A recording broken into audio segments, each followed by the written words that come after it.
Hey everyone, welcome to another edition of PowerCore Productions and Podcastings. And today, we're going to be continuing on in Tales of Earth 2. As we approach the end of this part of the chapter, we come to our next series, Twin Star Exorcist Reborn. What if Rokuro and Benio were Hawkman and Hawkgirl, Season 1, Part 1. As always, if you're new to the channel or if you're a regular and like what we have to offer, then please don't forget to like, comment, subscribe, share, and hit that bell for post notifications so you can stay up to date on everything that is PowerCore Productions and Podcastings that's to come out now and in the future. Now, with this series, I'm just going to answer some of your brief questions right now. Yes, I know that the anime and the manga are different after Season 1. I know the anime does its own thing and the manga does its own thing. I'm just going to say I'm going to be pulling references from both continuities, primarily because I just like both. I like the manga, and I really do enjoy the anime. Even the original anime ending, even though it is kind of like a copy of Naruto, it doesn't matter. I still enjoy it. I like both continuities, and I think you all will enjoy this installment of a new series as well. So, without further ado, let's get into Twin Star Exorcist Reborn. What if Rokuro and Benio were Hawkman and Hawkgirl, Season 1, Part 1. As always, sit back, relax, and enjoy the show.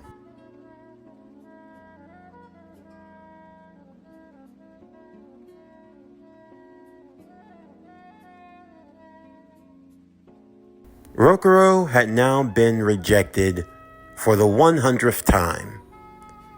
The young man failed at almost everything he did these days. His schoolwork, average. Love life, below average. It seemed like everything he tried, he was destined to fail. Though, if you asked anyone who knew Rokuro longer, they would tell you a much different story. They would tell you a tale about a boy who was a prodigy, a master in his own right, someone destined to do great things. But unfortunately, the world has a way of humbling you. The world has a way of tearing you down, of reminding you just where you stand in the pecking order. One day you're on top, and the next thing you know, you find yourself looking up at everyone else. For Rokuro, even at such a young age, he had reached that point in his life. So much so that even his childhood friend, Mayura, always had to point this out, that Rokuro tried too hard to seek the validation of others, although he could never really see what made himself so special. But for Rokuro, that was a part of an old life. A life that he no longer cared to think about. A life that if he never saw it again, it would still be too soon. There was a past to Rokuro. One filled with pain, darkness, and death.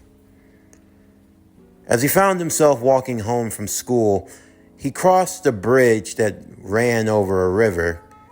He stopped to watch the water aimlessly drift by, the world passing on around him.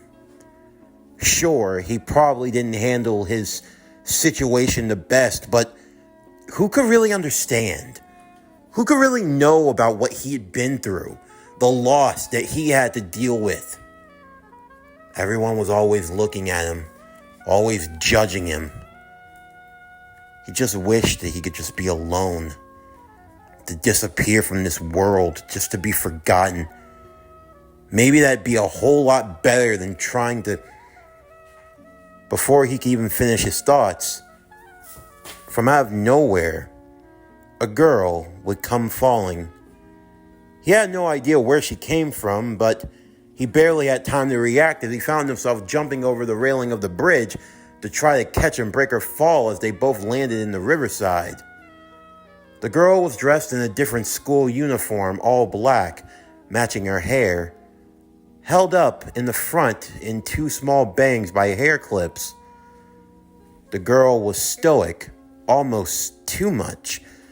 She came off like a stone statue, not saying anything, If it wasn't for her eyes blinking, you could hardly tell she was alive. So, where'd you fall from? Yeah, I know that was cringy. Name's Rokuro. You from around these parts? The girl said nothing. As Rokuro would help her up and they had both dried off, he tried to make way about where she was going, but the girl said nothing still. All she did was pull out a map. Oh, let's see here. You came from, and you're trying to go, okay. I think we've got everything we need to know. Do you need help? I'm pretty good with this area. I'm pretty sure I can take you wherever you want to go. The girl simply nodded and followed Rokuro as he hopelessly tried to lead her in the right direction. But unfortunately, his many talents of failure had now flared its ugly head because they were lost. And the girl's stomach gave way to her own desire of hunger. Sure, you were supposed to be chivalrous to a girl in time of need, so maybe you take her to get something to eat. Something small, something to tie her over. What you don't expect is that for this stranger to not talk to you, come off with the biggest attitude, then take all of your allowance and spend it on Ohagi. Really? So you're not going to say anything, you look at me with a side eye, you judge me cruelly in silence, then you spend up all my allowance money on Ohagi? Well, I am pretty hungry. You think I could have one of those? What the? Did you just hiss at me? Look here, Luke. You know what? No, I've done my good deed for the day. I helped you from drowning or hurting yourself. I think I've fed more than enough of your house in the home of a stomach. I'm out of here. Rokuro put his hands in his pocket as he stormed off. He didn't know who this girl was, but now his day couldn't get any worse. But it was fine, because he was going to head home, and he was never gonna see her again. As Rokuro turned the corner, walked into the fence, and prepared to open the door, he could hear commotion going on the inside. He lived in a place known as the Seikka dorm. Here was home to young and aspiring exorcists. Their mentor, known as Ji-sama, was a kind elderly man who specialized in the mystic arts of healing and battling against evil spirits. These spirits were known as Kagare. Little was known about these entities, besides the fact that they came from another realm, a counter-earth named Magano. These evil spirits sometimes passed the barrier between worlds, between Magano and our own. For centuries, the exorcists battled against these beings known as Kagare, generation after generation. For Rokuro, there was a time when he aspired to be the greatest of all the exorcists, declaring that he would be the one to destroy all the Kagare, to cleanse this world of their evil. But now, he was just a ghost, simply a shell of his former self. Of course, there were those who still cared about him, his friends in the Seikka dorm, the oldest of the group, Ryogo, followed by the second oldest, Shinosuke, and the third, only a year older than himself, Atsushi. These boys made up the Seikka dorm, headed by their master, the eldest of the exorcists, Ji-sama. Before everything had changed for Rokuro, the Seikka dorm had originally been his first home. But when he left off to go train, and when he came back, he was a completely different person. Gone was the boy that aspired to be the greatest of all exorcists, and now simply a shut-in that wanted to be left alone. But for Rokuro, he wasn't going to get peace and quiet, not tonight, because as he walked inside, he could hear a commotion coming from the kitchen area. As he made his way in, everyone was fawning over their guest, the newest member of the Seikka dorm.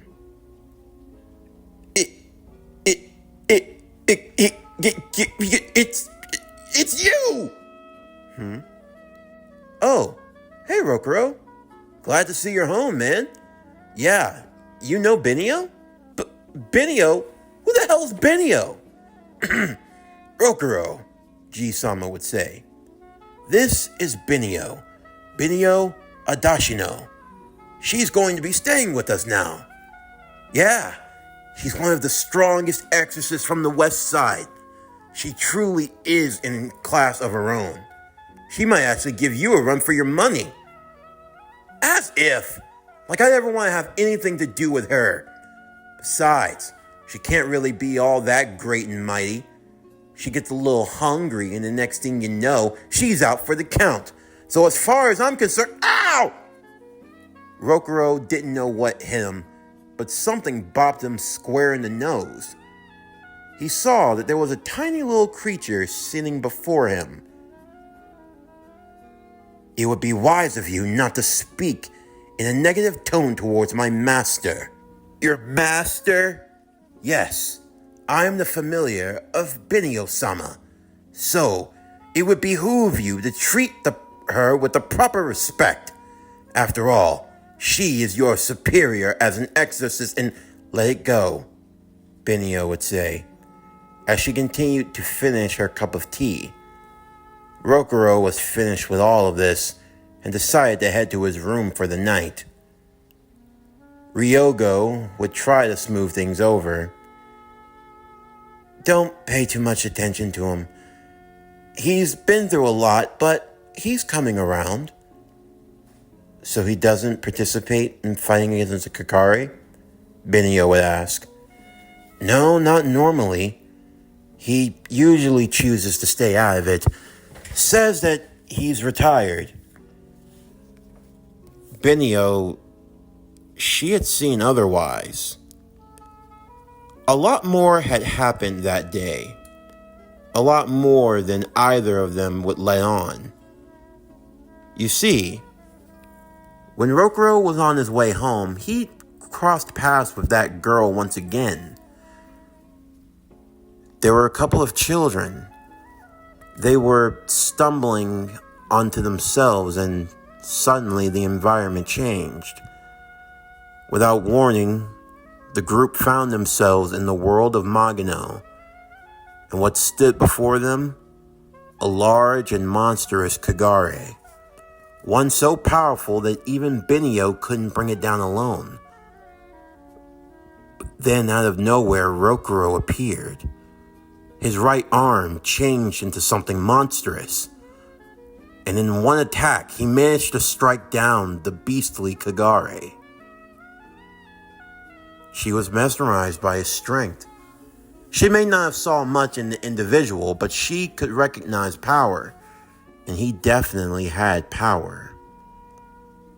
Later on that night, Benio would come to his room.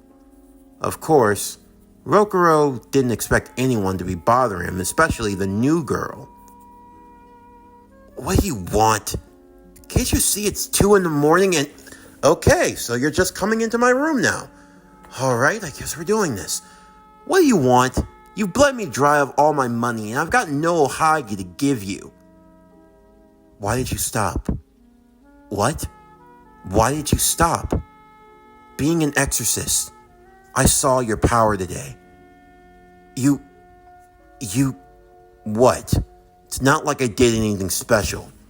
You dragged me into Mugano. I didn't have much of a choice. I wanted to survive and get those kids out of there. That's all that mattered to me. My pride as an exorcist has been stained. Your pride? That's right! Her small familiar now stood before him. You've damaged the pride of Benio-sama. How do you intend to make up for this? I don't know. What do you want me to do? Take her out on a date? Like that'll ever happen. I want to fight you. No, you don't. You want to go back to bed. That means you want to get the hell out of my room. You have the strength. You're capable of fighting the Kagari, and yet you just allow your power to rot away. It's pathetic. What was that? Look here. You don't know me. You don't know a damn thing about me or what I've been through. And I don't have to sit here for another minute and take your crap. You can go on to Magano and you can fight 100, 1,000 Kagari for all I care. I'm never going back. I'm never going to be an exorcist again. And I'm not going to fight you. So you can forget about that or anything else. Stay the hell out of my way and leave me alone.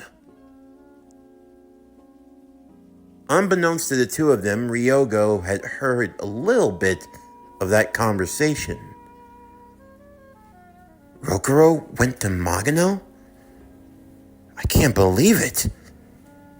Sure, the situation probably wasn't good, but still, for him to actually go, it had to mean something. The next day was as ordinary as it could be, at least for Rokuro. He avoided the others, went to school, got rejected once again, failed as always. Mayura would chastise him for his romantic endeavors, and the cycle repeated itself. But as he came home, there was more commotion. 2 days in a row, that can't be a good sign. There was now an elderly woman who was helping Benio move her things, her attendant, along with someone else, a tall man in pink underwear. Oh, great. Who's the sideshow? Have some respect, the elder woman said. Do you know who this is? He is the chief exorcist, Arima. Chief exorcist Arima? Doesn't look it. G-sama would interrupt. Yes, he is the chief of all exorcists, Arima Tsushimikado. Ah, you are Rokuro Imada, Arima said. It's so nice to finally meet you in person. I've heard fascinating tales about you. Hey, you want to back up a little bit? I don't think it's right for a tall old man to be around children in nothing but his underwear. Well, it's funny that you should mention that, Rokuro. You see, while I was on my way to see you, I stopped by a convenience store to grab something to eat. While doing so, I met this lovely young woman who was nice in conversation. Unfortunately, her boyfriend came along and, well, he was not too pleased. He tried to grab hold of me, and I tried to de-escalate the situation, but it was either leave with my clothes or leave being turned into Swiss cheese. So I only made the appropriate decision. Uh-huh. And why exactly are you here? I am here for the two of you. G-sama, would you do me a kind favor? I need you to call together all of the Exorcist leaders and bring them to the Hall of Five Mirrors. So soon? What could be the occasion? A time of change, my friend. A time of change in the world. Life as you know it. It will never be the same. Now then, on to my next conquest. Toodaloo, everyone. In a puff of smoke, the chief exorcist was gone. And for Rokuro, he had a bad feeling in the pit of his stomach. First Benio, now the chief exorcist appeared. And tomorrow they had to meet in some desolate place called the Hall of Five Mirrors, with a bunch of crotchety old exorcists gathered together. Yeah, that couldn't be a good sign. And sure enough, the next day, the members of the Seikka dorm followed G-sama as he brought them to what appeared to be an old shrine. Atsushi thought that they were lost, and G-sama had to remind him that he'd been around the block and he knew what he was doing. They walked to the side of the shrine where a secret passage would open. Making their way down, Ryogo would be shocked to see so many exorcists gathered in a place so big for the underground. I've been coming here almost my whole life. I didn't even know this place existed. Under normal circumstances, it would stay that way, Ji-sama said. But desperate times and all that. Once everyone had been called in, many of the older exorcists gathered around Benio. She had trained under many masters who were happy to see that she had progressed well. Benio also hailed from a powerful exorcist clan, the Adashinos. So, of course, she was treated as a celebrity. As for Rokuro, he'd rather be anywhere else but here.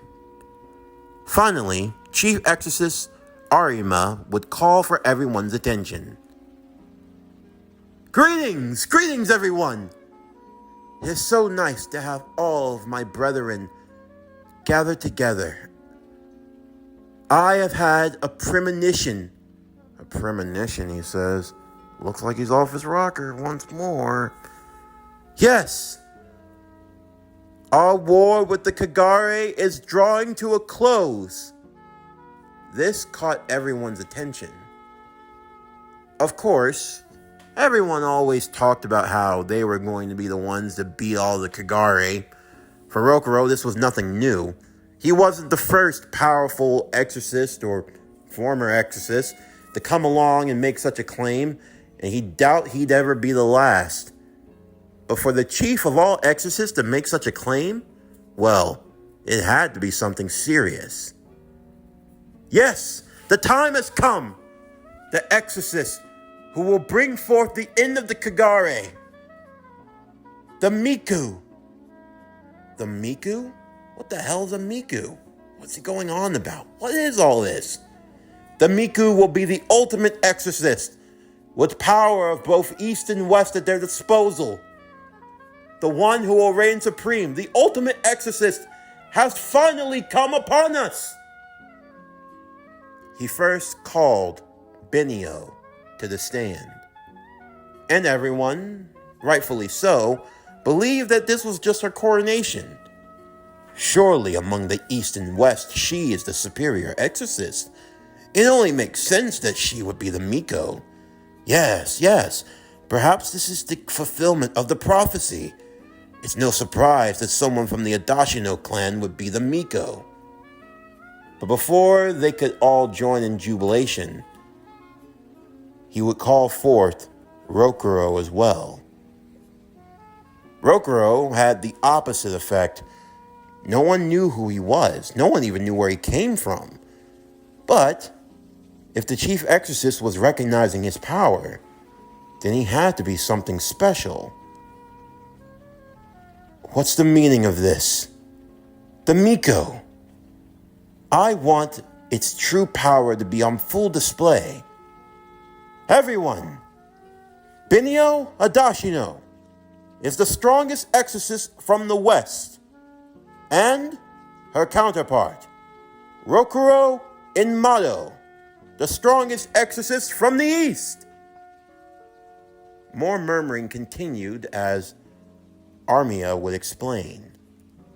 In order to determine the Miko, the strongest of East and West, only one must reign supreme. That is why you two will fight to the death. What? Huh? He can't be serious, Benio's attendant would say. Ji-sama just looked worried. What are you getting at, Arima? Hold on. You dragged me all the way out here to the buck country of nowhere with a bunch of you old geezers, and you're telling me that I've got to fight her to the death? Nah, not gonna happen. I'm out of here. Are you sure about that, Rokuro? Armia would say. Yeah, I'm pretty sure. I don't plan on fighting her or fighting anyone. Call her the Miku, the Savior, Messiah, whatever you can think of. I don't give a damn. I'm out of here. When it comes to the matter of our war with the Kagare and the fate of the world, quite frankly, I don't give a damn about what you want. You're not going anywhere unless you can beat her. Only one of you is walking out of here alive, And I'd get to it if I were you. Benio donned a plain white mask, like that of a fox mask, but with no markings, and pulled out what appeared to be two ordinary swords, as she began to use her talisman, enhancing her leg strength, her arm strength, the power of her swords, and her mask for protection. Benio dear has no problem with killing you. In an instant, before Rokuro could even react, Benio was already on top of him. She was more impressive than when she was in Magano. She was fighting with the intent to kill, and Rokuro could feel it. He tried to get her to listen to reason, telling her that this was foolishness, but she wouldn't go for it. Ji-sama, Rokuro's friends, and everyone, they were worried, some more disappointed. He's the strongest from the East? I don't see it. The East must truly be lacking in quality exorcists. Why won't you fight? Benio would say. Because this is all pointless. It's just stupid entertainment. You don't really believe that this is how you'll find out if you're the Miko or not.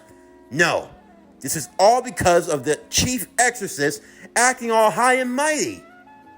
It sounds like excuses to me, Rokuro. What? I know all about you. You just go around making excuses. Say, is that what you tell yourself because you let all your friends die? Please, Arima, don't do this, Ji-sama said. No. After all, I think it's time that we get all this in the air. You've been coddling this spoiled little brat for over 2 years now. And why? Because he got his wee little feelings hurt? You let them all die, Rokuro. And now everyone else has to pay the price for it? How selfish can you be? Shut up. Oh, did I strike a nerve? Well, that's the first fight I've seen in you in quite a while. Say, perhaps if you had kept that same energy when the Kagare came into your home, you wouldn't have had to dig 18 graves. I said shut up! You shouldn't have done that, Arima. Come on, Rokuro. Can't you get angry anymore? Or did their deaths not mean anything to you? I know. Perhaps we can recreate that scene. Perhaps I should call some Kagare on your other friends. Though, then again, you'd probably let them die. You'd probably run with your tail between your legs. I said shut up!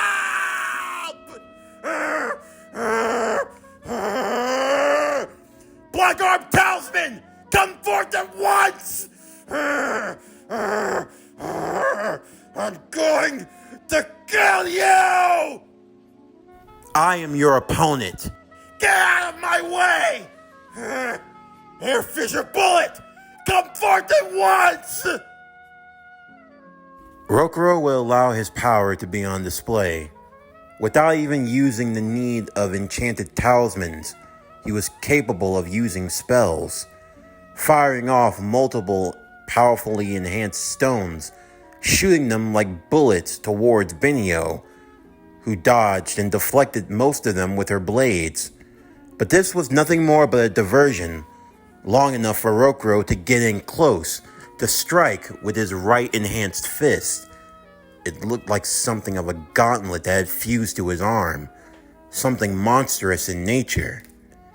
Even Benio was surprised by the strength behind his attack, and it forced her to rev up her own spiritual energies.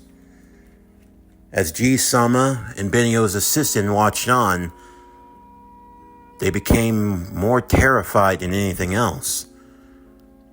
They always knew that these kids had power far beyond that of even the best of exorcists, but this was beyond destructive. And the more that their fight raged, so too did their fighting spirit.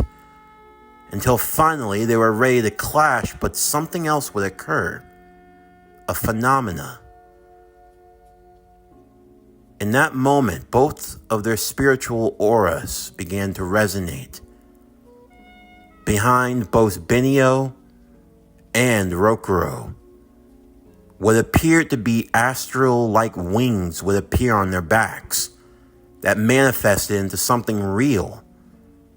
They've sprouted wings, but how? Where did they come from? So majestic. Flying into the ceiling of the arena, they both swooped down at one another, ready to end everything with their final clash.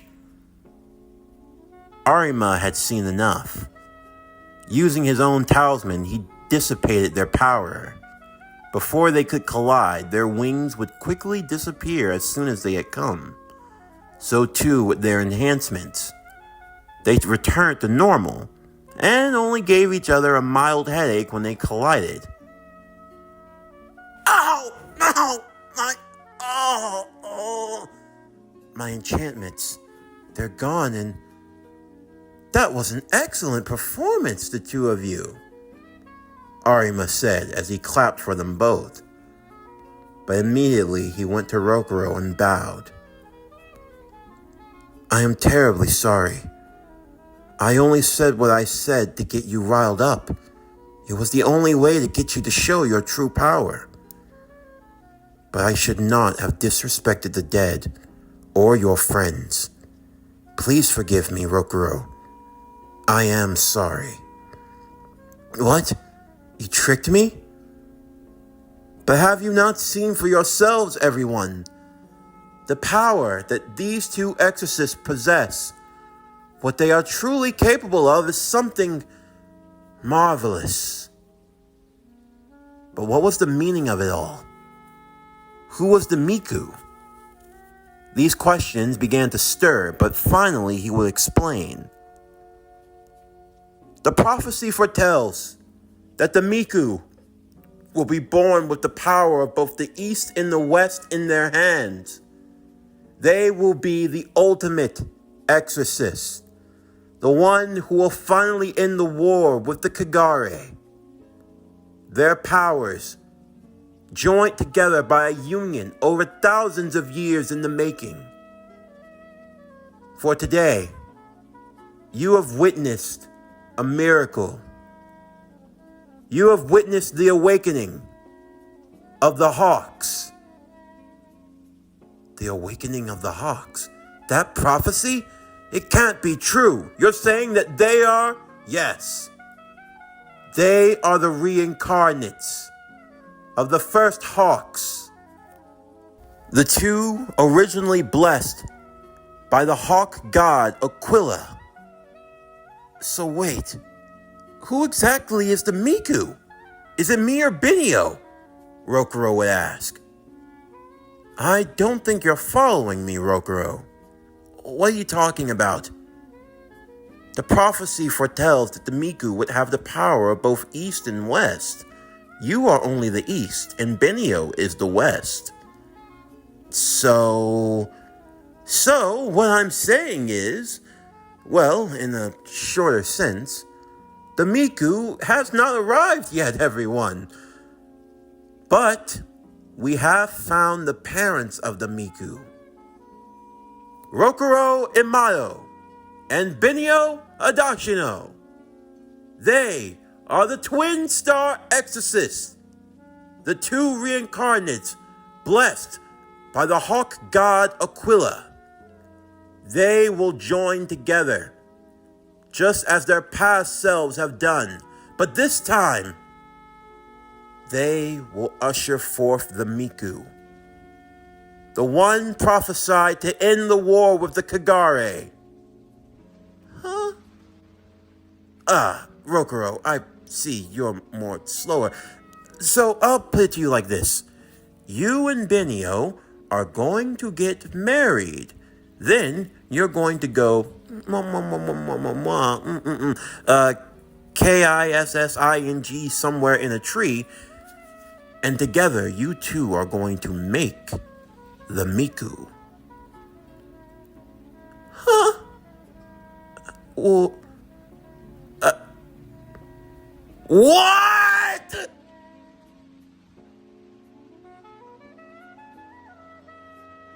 This concludes Twin Star Exorcist Reborn. What if Rokuro and Benio were Hawkman and Hawkgirl? Season 1, Part 1. As always, if you enjoyed today's video and everything else that we have to offer, then please don't forget to like, comment, subscribe, share, and hit that bell for post notifications so you can stay up to date on everything that is PowerCore Productions and Podcastings that's to come out now and in the future. And stay tuned next time as we continue with Twin Star Exorcist Reborn. What if Rokuro and Benio were Hawkman and Hawkgirl, Season 1, Part 2. But anyway, that's going to do it for the end of today's video. I'm Javon Harrington with PowerCore Productions and Podcastings, signing off, and I'll see you next time.